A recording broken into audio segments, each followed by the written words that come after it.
അസാമാന്യമായ രചനാ വൈദഗ്ധ്യം കൊണ്ട് പ്രാപഞ്ചിക ജീവിത രഹസ്യങ്ങളെയും മനുഷ്യൻ്റെ ശാസ്ത്രജ്ഞാന വികാസത്തെയും കുറിച്ച് പ്രൗഢസുന്ദരമായി പാടുന്ന കവിയാണ് വൈലോപ്പിള്ളി.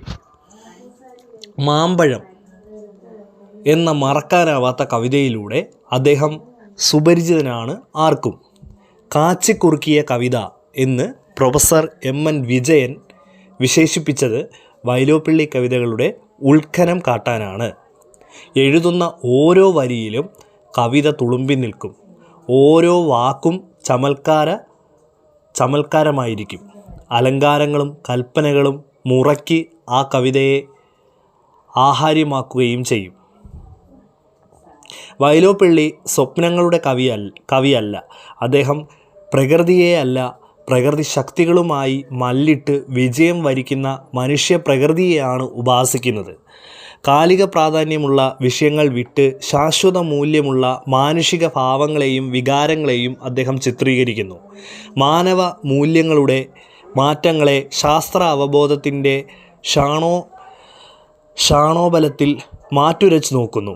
ചങ്ങമ്പുഴ കവിതകളുടെ അനുകരണം സൃഷ്ടിച്ച കൃത്രിമമായ വിഷാദാത്മകതയോടുള്ള ശാശ്വതമായ ഒരു വെല്ലുവിളി വൈലോപ്പിള്ളിയുടെ പൗരുഷോന്മേഷം നിറഞ്ഞ കവിതകളിൽ മുഴങ്ങിക്കേൾക്കാം.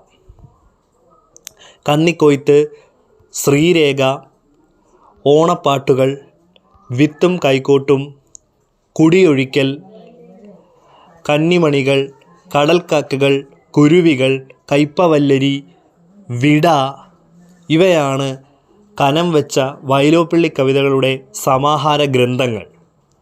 ഇന്ത്യൻ സ്വാതന്ത്ര്യ ദിനമായ ആഗസ്റ്റ് 15 എഴുതിയ ഒരു കവിതയാണ് ഓണപ്പാട്ടുകാർ.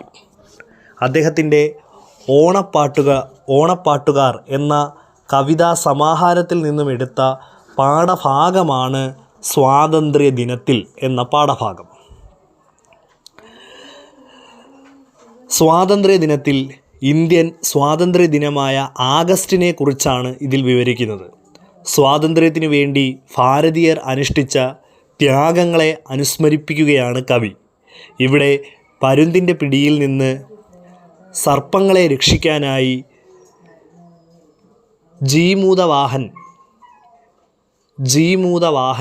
സ്വയം ബലിയായി തീർന്ന കഥ ഇവിടെ സൂചിപ്പിക്കുന്നു. ജീമൂതവാഹൻ്റെ ബലിയാണല്ലോ നാഗങ്ങൾക്ക് രക്ഷയായി തീർന്നത്. ഇവിടെ ജീമൂതവാഹൻ കർമ്മചന്ദ്രമോഹനദാസനാണെന്ന് കവി പറയുന്നു. ഗാന്ധിജി സ്വയം സ്വാതന്ത്ര്യത്തിനായി സമർപ്പിച്ചു.